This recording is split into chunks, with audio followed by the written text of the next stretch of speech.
like this and you're promoting something that is a commentary on the superhero thing, do you look around the cosplays and wish that you as actors could lean into the more costume side of acting and be a cosplayer? No.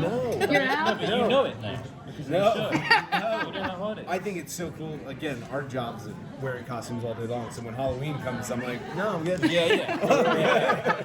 I'm really good. Yeah. And like the point, it's funny wearing a superhero suit the whole show, but never being a superhero. It's not as comfortable as you think.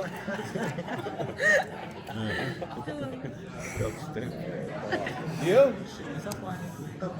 It could be fun, I guess, but it would be difficult, right?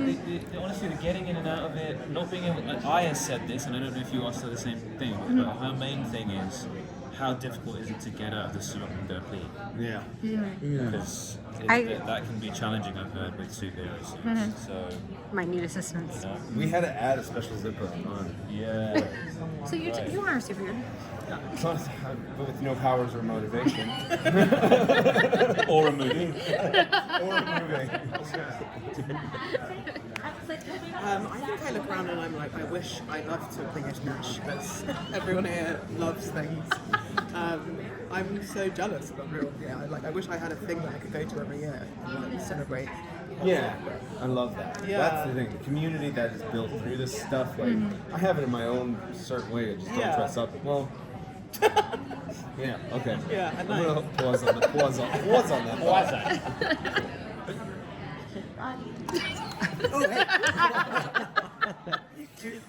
Question was, well, I remember trying on that mask for Falcon and Winter Soldier, Zemo's mask, and it was like a holy moment because Carrie Scotland, the director, came all the way from Toronto to Budapest, where I was shooting The Alienist, I think it was at that time, and she had this suitcase, and then she opened it, and it was like, and I loved wearing it, but it had a funny smell. That was the only thing. That was your own I breath. didn't like that. Never liked it.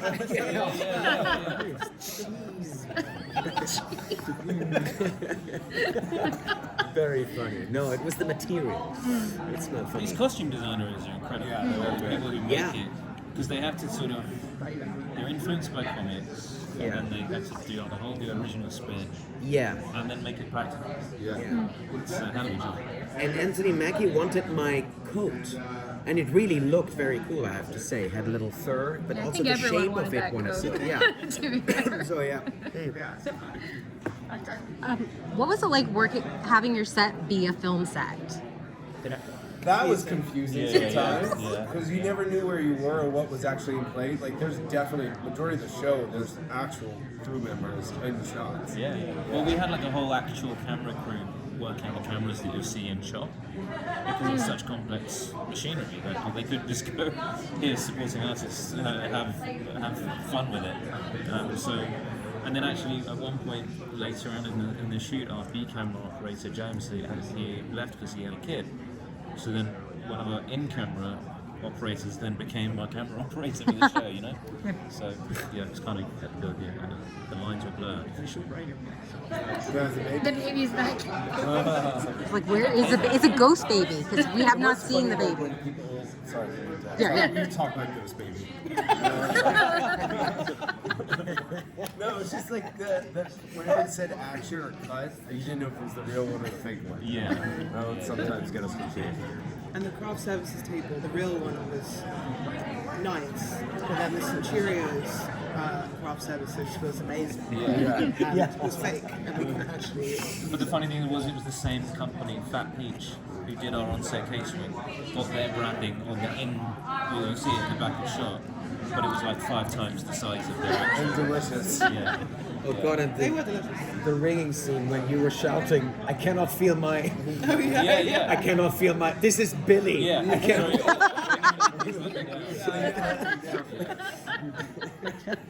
Also, the trailers, like my character's trailer, fantastic. But our trailer is Tiny. as big as the table. Yeah. Yeah. Books. This Is there like any behind the scenes role that you learn more about doing a show like this? Like that you didn't know much about? In the trenches, you always you have the opportunity like to work when you have the opportunity to work on film or production.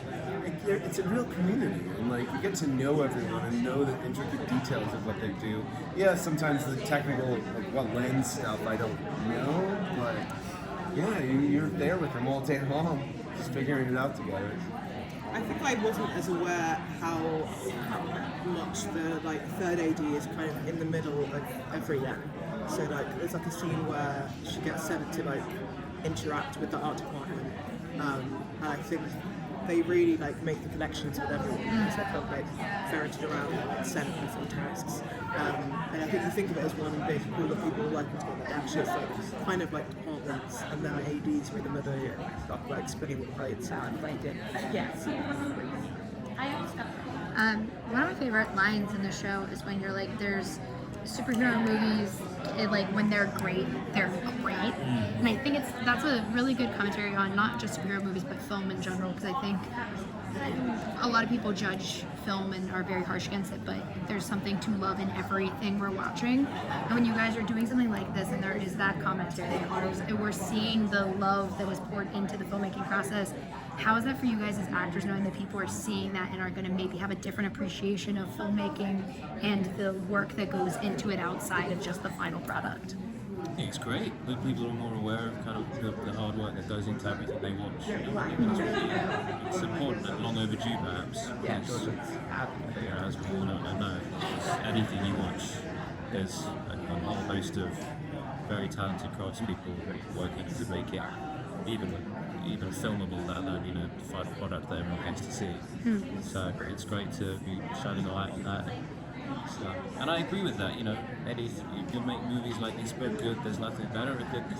It's true. That's why there's this event. Because when you make art like this, people really are drawn to it. There's a whole community, but then you can bring in even more people by making a movie that is a good movie first and foremost, not just something that's a vehicle for something. It's first and foremost a great characters. That's the main thing. Yeah. From my experience, I can say that at Marvel, for example, everybody's doing it out of love and passion for the comic books and for films. So because the hours are so long and the working conditions sometimes are not very family friendly, etc., as you can see in the show, and it's a reality. But still, people love it so much and invest all their energy to make it a great film. So, and this show is, shining a light on these people, who don't get to stand on a red carpet at the end and don't get the big credit for it and the big paycheck. Do you all have a favorite movie or TV show that is about making movies, or TV, or a play, or? That's funny. I think, play, fantastic. Noise is off. It's so funny about the front and behind stage. When I first started, I was in soap operas. So Soap Dish was a silly 80s or 90s film about soap operas. 94. Living in Oblivion, is that the right title? Steve Buscemi? That was a great comedy about a film being made. Does it ring a bell? No, I didn't know that. Is it? I think it was called Living in Oblivion. I think. I think the comeback of Foster Portrayal. Yeah. Favorite show of all time, probably. Yeah, especially about like how women are treated in the industry and the innovative.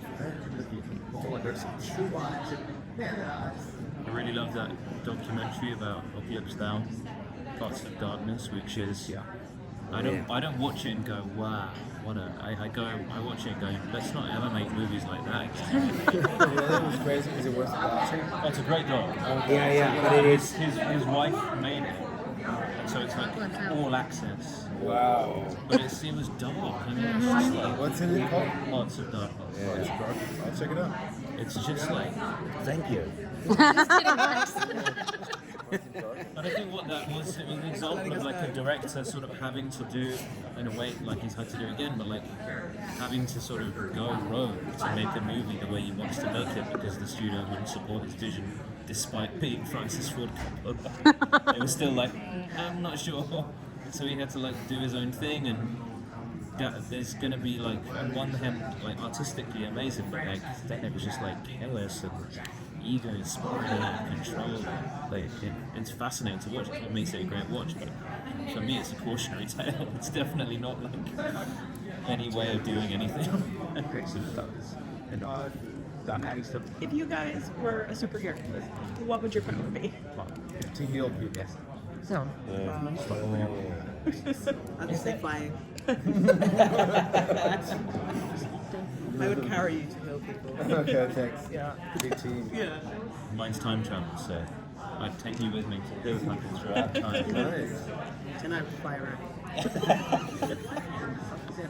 Cooking. That's, You can do that, babe. yeah, that's possible, man.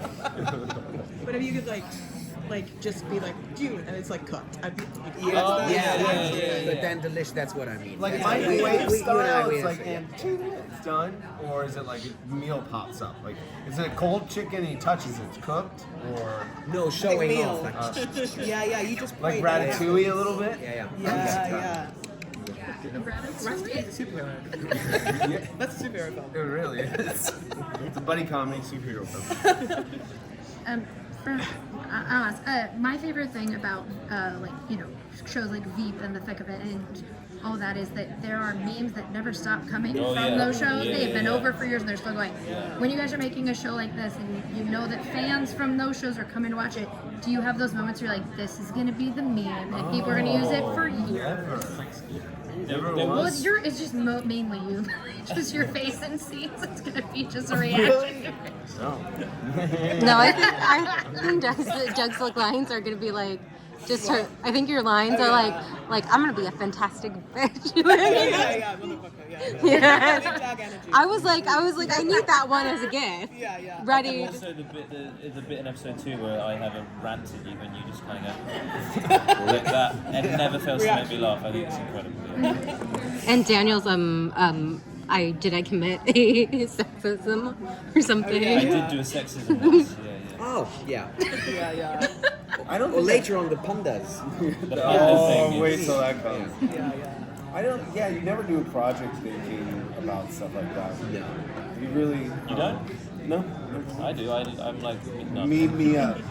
You weren't on the cliff and into the woods like, this is gonna be a thing that haunts me for the rest of my life. I was so proud of it. Honestly, again, that was like got to do a play and then got that opportunity. You're like, wow, just show up fully to whatever it is. And that's what is great about this. For me, the show is, it's a superhero thing. It's like the lore that hooks you to bring you in, but it's about the people, it's relationships and people. That's what I think entertainment really is about. As I am an observer watching something or consumer of it, I just want to know. I feel safe with these characters need to me, and I want to go on the journey with them. And that's all I can hope to provide.